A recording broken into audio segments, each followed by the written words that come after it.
Hello बच्चों, let's read this question. Question कह रहा है विच represents alkali metals, that is first group metals based on ionization enthalpy 1 and ionization enthalpy 2 values। यानी question हमसे पूछ रहा है कि alkali metals की फर्स्ट आयनाइजेशन एंथैल्पी और सेकंड आयनाइजेशन एंथैल्पी की वैल्यू प्रिडिक्ट करने को। तो इस क्वेश्चन में जो की कंसेप्ट लग रहा है हमें क्या पता होना चाहिए वो है आयनाइजेशन एंथैल्पी। आयनाइजेशन एंथैल्पी के बारे में पता होना चाहिए इस क्वेश्चन को सॉल्व करने के लिए। तो देखते हैं क्या होती है ionisation enthalpy. It is the energy required to remove an electron from an isolated gaseous atom।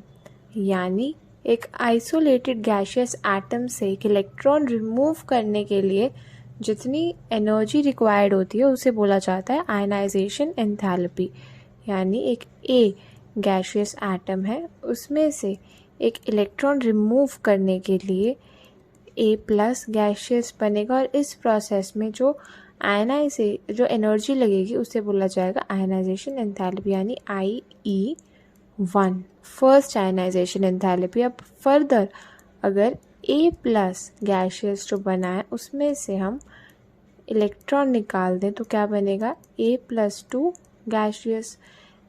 इस प्रोसेस में जो एनर्जी चाहिएगी उसे बोला जाएगा आयनाइजेशन एंथैल्पी 2।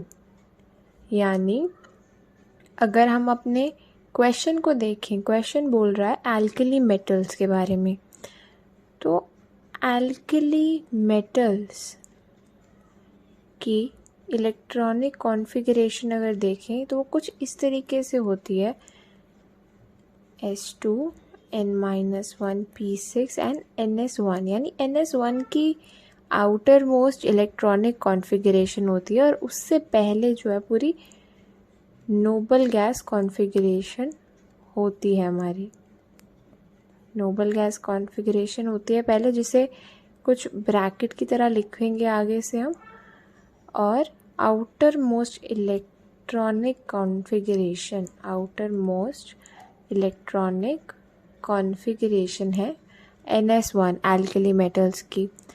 तो अगर हम देखें कि पहला आयनाइजेशन एंथैल्पी फर्स्ट के केस में क्या होगा, NS1 ये रहा नोबल गैस, NS1 से जो है एक इलेक्ट्रॉन निकलेगा और हमारे पास क्या बचेगा, एक नोबल गैस कॉन्फ़िगरेशन बचेगी एंड NS0। यानी एक एल्कली मेटल जो है अब एक नोबल गैस कॉन्फ़िगरेशन का बन गया। यानी स्टेबिलिटी जो है इस प्रोसेस में वो बढ़ रही है।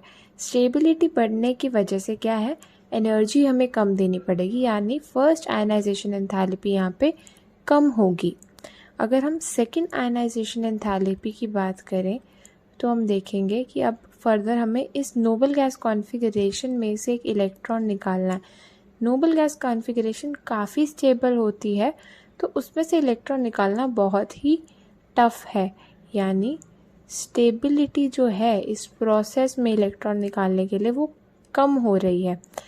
तो स्टेबिलिटी कम होने की वजह से जो हमें एनर्जी प्रोवाइड करनी पड़ती है सेकंड इलेक्ट्रॉन निकालने के लिए एल्कली मेटल से, वो बहुत ही ज़्यादा हाई होती है। यानी ionisation enthalpy 2 is very very greater than 1।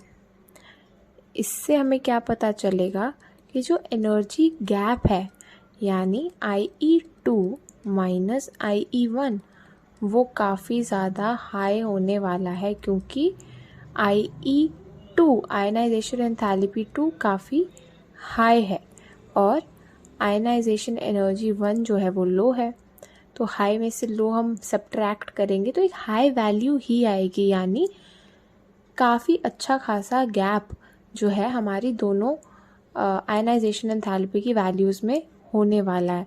तो अगर हम देखें अपने ऑप्शंस में, तो ऑप्शंस में हम डेल्टा E निकालने की कोशिश करते हैं। डेल्टा ई क्या है, IE2 minus IE1। Option A में it is 1000 minus 500 that is 500। Option C में it is 7500 minus 550 that is 6950 kilo joule per mole. Option B में जो डेल्टा ई आएगा वो होगा 2000 माइनस 600 यानी 1400 किलो जूल पर मोल। और ऑप्शन डी में 1400 माइनस 700 यानी 700 किलो जूल पर मोल। तो हम ये देख सकते हैं कि सबसे ज़्यादा एनर्जी गैप जो है वो ऑप्शन सी में देखने को मिल रहा है। और हमने अभी यही पढ़ा था कि जो एनर्जी गैप आएगा एल्कली मेटल्स में वो बहुत ही ज़्यादा हाई होने वाला है। So the correct answer of this question will be option C. I hope सबको ये सोल्यूशन समझ में आया होगा। Thank you very much and all the best.